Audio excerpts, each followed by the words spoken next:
please reconvene.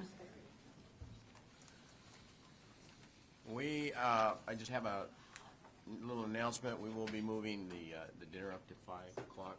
That's all right with all of you? Reception at 5. The reception at 5 o'clock at the Rio. Okay, Chancellor, we are now going to move to item 4.2, update on veteran services in California Community College Vet Summit 3. Thank you, President Backer, members of the board. This is really an exciting report. I couldn't be happier to present to Linda and her colleagues to give you an update on one of the most successful activities that's happened in our operation in recent months. Linda? Thank you, Chancellor Harris, President Baca, members of the board. With me is David Lawrence. He's our Veteran Services Coordinator in the Chancellor's office. Also here is Jeff Spano, Dean of Student Services, who supervises that work. As you are aware, the California Community Colleges made and have followed through on a commitment to improving services to our returning veterans. We have more than 44,000 veterans currently enrolled in the California community colleges, and they continue to return, often from very difficult and repeated assignments in war zones in the Middle East. The Chancellor's Office, I think, with the leadership of the Board of Governors over the last several years, has really helped to increase awareness of the importance of serving this population and to also provide some leadership in, particularly in the areas of staff development for faculty and staff who work with veterans, and in providing our veteran services people at the colleges mechanisms to communicate, to share best practices, to receive current information about various aspects of veteran services. We had an exciting partnership with the High Tech Center Training Unit that we fund through the DSPNS program to inspire the creation of more Veterans Resource Centers on our campuses by popularizing a model that started at Butte College, where a center is created that's a place where vets can hang out. It's a place where they can access counseling, information about vet services, and it's also a place where there is adaptive computer equipment with software that's very helpful for a whole variety of learning challenges. And often vets do not see themselves as disabled or do not want to be identified as disabled, but when you put a tool like that in the vet center and make it available to them with appropriate training and support, they use it, and it makes a big difference in their academic success. So the High Tech Center Training Unit was able to offer colleges that could start a Veterans Resource Center just by providing space and staffing with free equipment and software and training in how to use it. And that really was effective in incentivizing 24 additional colleges to start Veterans Resource Centers. And since we started our focus on veterans work, we had about 15 community colleges had VRCs, and today it's up to 52 colleges. So that's exciting, and the end is not in sight.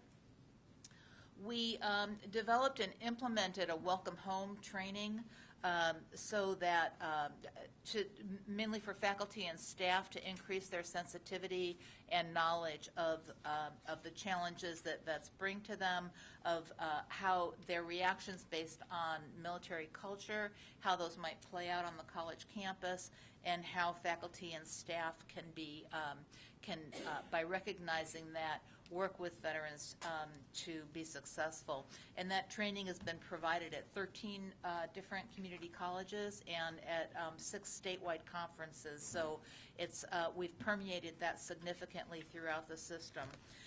We also funded a statewide study last year on the most effective approaches to serving veterans, and we were able to present the results of that at the most recent Veterans Summit. And So we've just held the third Veterans Summit. I keep resisting calling it the third annual Veterans Summit because we haven't really made a commitment that we're going to do it every year. But it was, for the third time, very successful. It was in Newport Beach. All of the feedback that we've heard has been universally positive. It was the largest one so far. It was sold out. We created space for 280 and had to start a waiting list because it filled up. We also had more, we lengthened it. We had more breakout sessions on various topics. And it was pretty exciting. For the first time, we invited veterans coordinators from the University of California and California State University campuses to join us, and so many of those campuses were represented, and we got very positive feedback from them as well. I want to emphasize that this is a collaborative event. In addition to co-sponsorship by the Foundation for California Community Colleges and the Faculty Association, this year for the first time the Academic Senate has sponsored a session with the American ACE, the American Council on Education, specifically on the topic of evaluating military training and experience for college credit. And within the Chancellor's office, we had help from our Academic Affairs Division, from Communications, and Governmental Relations, in addition to Student Services. We have for the third year, we have had virtually the entire event videotaped by 3C Media so that it can be made available to people who can't go to the summit. And we post that on our website, but this year's transcript is not quite ready, but we were able to get a clip to share with you. And so I want to show you, it's about 10 minutes, and it's taken from a student veteran panel that was one of the first presentations that we did to kind of set the tone for the whole event.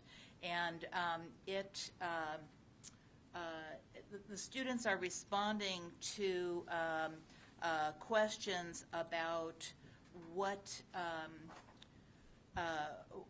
they faced, what their challenges were when they came to community college, and then they talk a little bit about what's made a difference in their experience on the college and helping them to be successful. It was moderated by Dr. David Joseph, who is a clinical psychologist that has been the key person in our Welcome Home training. So you'll see him answering some questions as well. I'm going to ask you guys, also starting from the other end, what adjustment or readjustment challenges you experienced getting out of the military, and also when you first or currently as a student veteran? What are some challenges that you could talk about? So my deployment to Iraq wasn't locate, close with, and destroy the enemy. I didn't have a lot of open combat. I didn't lose anyone while I was there, and I didn't get shot or shoot anyone.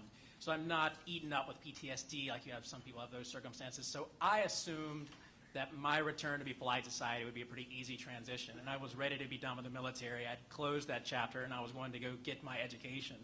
And I didn't realize until midway through my first semester how much the institution had changed me. I couldn't relate to other students, nor did I really want to do so. I felt like I was the only person doing the work, which was an interesting kind of an experience. Me and the other veterans, who I later realized were very interested in staying in school. I guess we had all done blue collar work, so we realized that we better pay attention.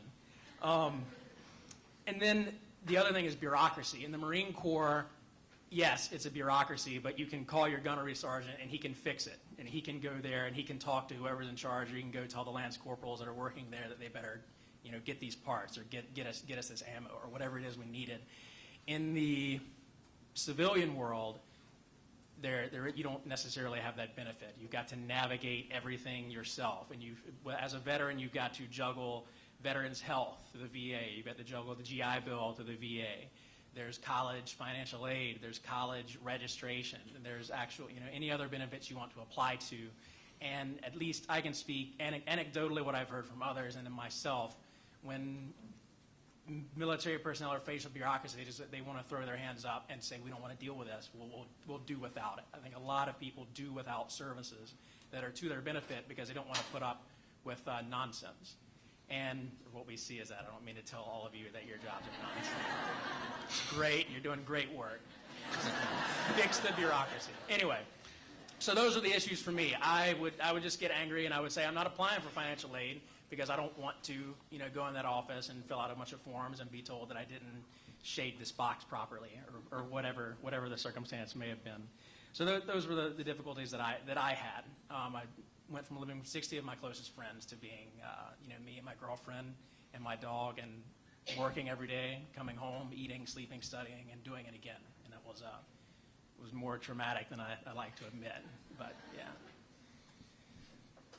Well, for me, I found all the logistical aspects of going back to school rather easy. What the challenge for me was an emotional challenge. I had to, I guess, turn off my Marine Corps mentality and of that mean, aggressive, assertive person. And it was kind of hard for me because everyone around me was like, wow, what's wrong with you? This is not the Jocelyn we knew before. I came back and I was a different person. So that was my challenge, is just being able to work with my issues of my anger issues, and working with a mental health therapist at Citrus College really helped me get through that. Not to put words in your mouth, but we had talked also earlier a little bit about being a woman and a female veteran, and how for you think that might have made it even a little bit more difficult or complicated in terms of readjusting to the behavior that was expected of you. Yes, like I was telling him earlier, as a woman in the Marine Corps, I was around males all the time, so I had to be this mean, aggressive person because I didn't want to let anyone step all over me. So when like I said, I came back and I was still that person, and everyone was like on the offensive, like, whoa, Jocelyn, calm down, it's not like that anymore. And I told him that what was the hardest part was bringing that home with me at night to my son. So, like I said, working with the mental health therapist at Citrus helped me a lot. So I'm still going through issues, but it's a lot better now. Some of the adjustments that I was faced with and had challenging times with was relating to students, other students in class, learning how to study again, how to ask for help rather than take the initiative. Any decision you make is a good decision if you're confident in it. But it was just different. I mean, Saddleback does such a great, awesome job with student veterans in the community there, with the VETS program, the VETS Center, and the assets that everybody plays part in at Saddleback. But the classroom is a different environment. It was almost scary. It was pretty much scarier than combat, like in your face kind of stuff. And I didn't think 18, 19, 20-year-old students would intimidate me as much as they did, but I was pretty intimidating stepping into a classroom for the first time in over 5-6 years. And so yeah, just my readjustment into the classroom environment was probably one of the hardest things I've had to deal with since returning to school.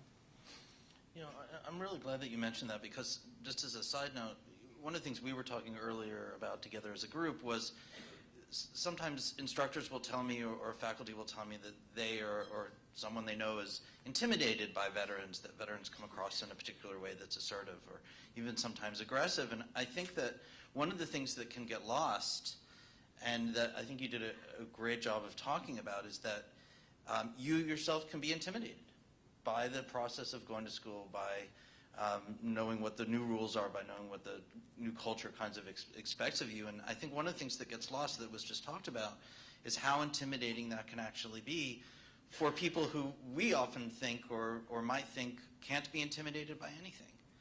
So I'm really glad that you brought that up.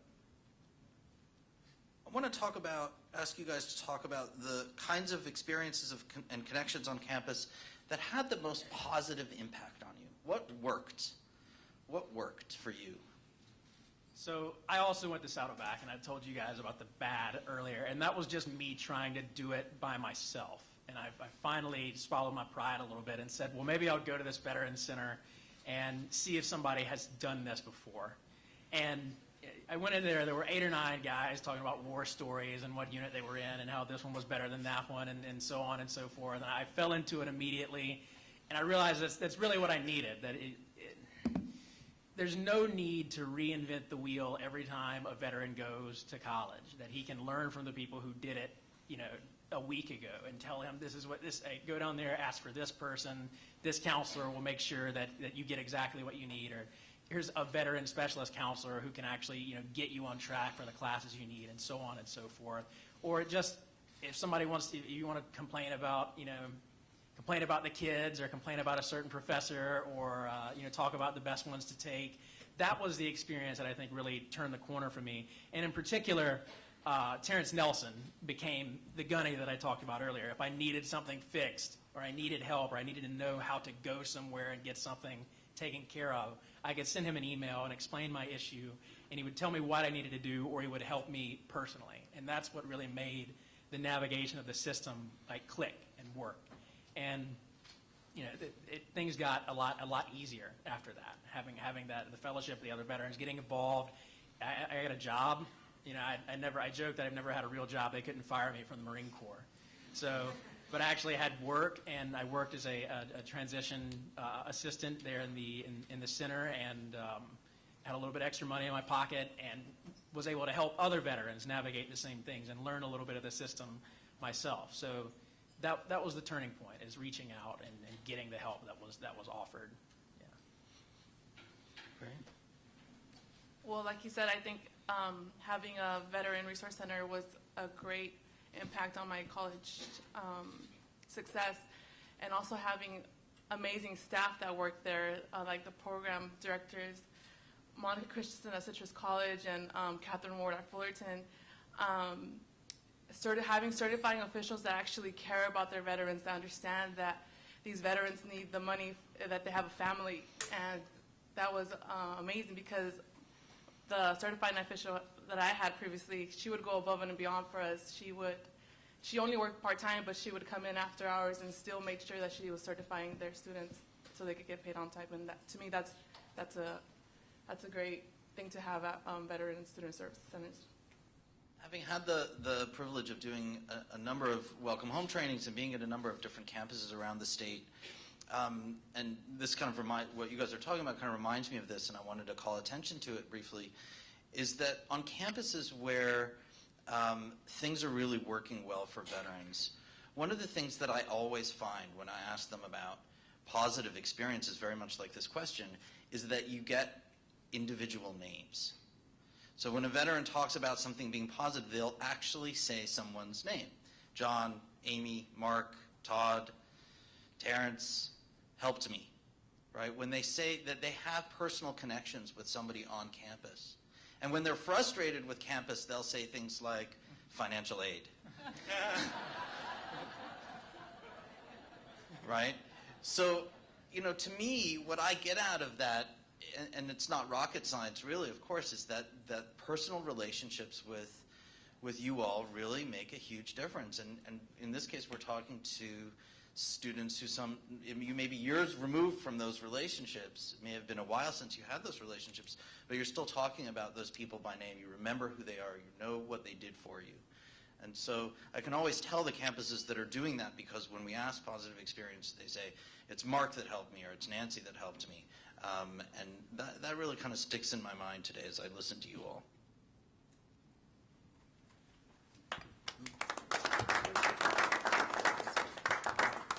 So that panel was the beginning of the event. I should mention, after an introduction from Deputy Chancellor Skinner on behalf of Chancellor Harris, who unfortunately was not able to be there that day, President Baca did the opening remarks on the second day, and there was also there were keynote speeches. One by Dr. and Colonel Jeanette Jackson from Chabot Las Positas Community College District, who talked about her service and showed photos in a presentation about her service, and also from Assembly Member Rocky Chavez, who's former Undersecretary of Veterans Affairs. Some of you may remember when he came and spoke to this board as Undersecretary. So it was a very, I think, fruitful event for all who were involved. One last thing I want to mention is you've each been given, I think, a what's called a challenge coin. And that is something that holds real significance for members of the military and veterans. And you have it because we had a student assistant who worked in our office as an intern. He graduated from Cerritos College. He was student body president there. He transferred to UC Davis and completed his baccalaureate there. And he did an internship program as part of the UC and the Capital program and came to work in our office. And he was a veteran and was particularly interested in veterans' work, so we had him work with David for his semester.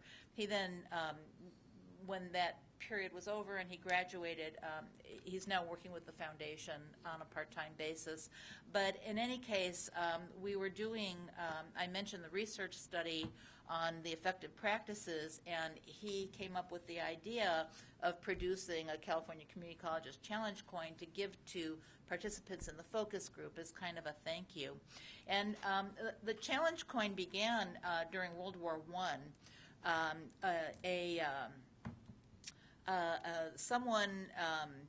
A lieutenant who had some resources apparently decided to make a bronze coin for all of the members of his unit.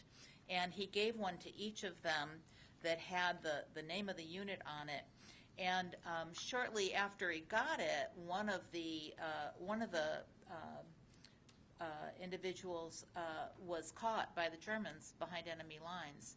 And all of his identification was stripped in that process, but he had the coin in his pocket, and he managed to escape and was in the French countryside, or stumbled onto a French outpost. And with no identification, he was in trouble because, he was a stranger, and not knowing who it was, they didn't know whether he was friend or enemy. But he was able to show them his coin, and it showed that he was a member of the U.S. military, or at least convinced them to find out who he was before they shot him. So, so that was the beginning, and then so they began to be made more widely, and it became, a phenomenon for soldiers to, maybe when they were on leave or out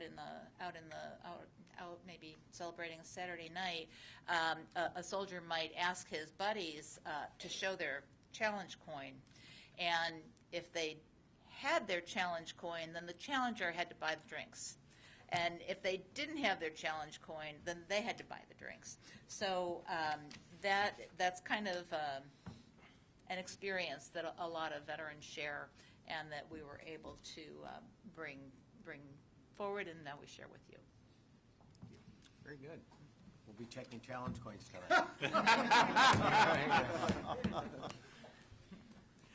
Thank you very much for that presentation. Thank you very much for the work. You point out the Veteran Centers have increased in numbers, and as we've traveled around the state, we've seen some great centers, and Saddleback, Cerritos, Butte. I hate to leave any of them out. They mentioned Citrus, and there's quite a few around the state that are really exemplary best practices, and I think it's the job of our office here to make sure that the other colleges are aware of those best practices and what they can do in order to be effective, because in the end it is about personal interaction. And when veterans bring up names, Terrence and Nancy and others, that's because they're working on behalf of them. But it isn't just simply being another component of the counseling staff, but being able to identify additional resources. I read something very recently about the suicide rate. Unfortunately, it's even one is too many. But certainly, the number of suicides is so significant that we have to continue to pay greater and greater attention to that. And it doesn't mean that the community colleges are going to set up a whole psychological counseling staff necessarily, although some colleges do have that. But I think it's very important for the community colleges, because we have so many veterans attending right out of the military, to have good, solid partnerships like some of those colleges do in terms of referral, where they can be helped, where veterans can be assisted in that regard. You mentioned the work, the Academic Senate and the military articulation. I think that's something we need to continue to work on, particularly with CTE programs available. I think that when veterans come out, as was being suggested there, it's a maze. Not quite sure where things are, but we do know that the community colleges throughout the state have different types of programs in the CTE areas, and they're not duplicated on every campus. They're on some campuses, maybe not on some other ones. Our ability to communicate that to veterans as they come out, not only in terms of articulating the work that they've done in the military, but also be able to connect them to programs that may be of interest to them, that they may not be aware of, that maybe it requires a move on their part, but nevertheless, I think having the option there is just one additional component there of trying to make the veterans better transition to civilian life. I know it's been a little bit since we did an update on the community college handbook. I don't know, Chancellor, if we could maybe rework that and update it. We're already working on it. Okay, I suspected you were. Appreciate that. But that's an additional useful tool, and something that I think can be very helpful and include in there are some of the initiatives or programs, not only the best practices, but maybe some reference in some proper context as to maybe the initiatives that are necessary for us to be more fully involved in the veterans' transition to civilian life. And with that, members, Member Sumi? Well, first of all, I'd like to second what President Baca has said, and also to congratulate you, Vice Chancellor, and the rest of your staff for the Veterans Summit. I wish I had been there, but I will say that when I helped open the Veterans Resource Center at Sierra College a couple months ago with Secretary Gravitt and Congressman McClintock, the panel that they had there before the ribbon cutting, the things expressed by the veterans at that college were very similar to the clip that you showed here. So it's a very universal concerns, amongst veterans, throughout our system. So I think that it's, fantastic that, you were able to get those people to share their firsthand experiences and, to be able to inform and educate people, throughout the system, the special, needs of veterans. So, I mean, my congratulations to you for a job really well done. I will also say, too, that this is a really handsome coin. Being president of the Army Advisory Board for Northern California, I've got like I've got about a dozen different commanders' coins from various Army, officials, and this one stands up with any of those. So, I tell you, I'm going to tell my friends in the Army that the benchmark that the community colleges have set for this one. So, thanks very much. Member Hawkins. Thank you. Thank you for the presentation. One statement you made, I was curious, Chancellor Harris, what's the possibility of formalizing this as an annual conference that we can actually commit to that? I mean, I know there's an obvious answer, but I'd still like see if that could be put forward. Yeah, I think it's safe to say that as long as we're seeing increasing numbers of veterans returning to California, that we will need to continue a program like this. I think one of our sort of internal quiet goals is that we certainly hope to see an increasing number of veteran centers on our campuses. Would you say 52? 52 currently. 52 now. Wouldn't it be wonderful if a year from today we saw that number nearly double? I think that's perhaps a bit optimistic, but I think there are an increasing number of colleges that are paying a lot of attention to this. So with that in mind, I think certainly, at least in the near term, you'll see the conference continue. Vice President Baugh?